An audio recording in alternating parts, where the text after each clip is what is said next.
घुंघटा उठावा बेटी सिंदूरा बहोरी जी।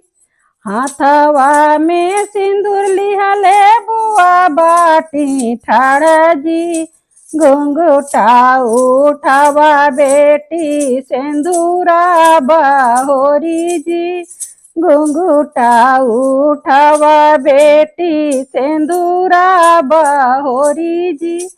कैसे के घुंघटा उठाई मोरी बुआ जी।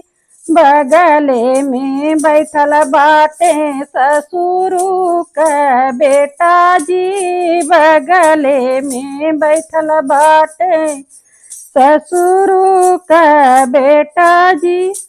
हाथवा में सिंदूर लिहले बुआ बाटी ठाड़ जी। घुंघटा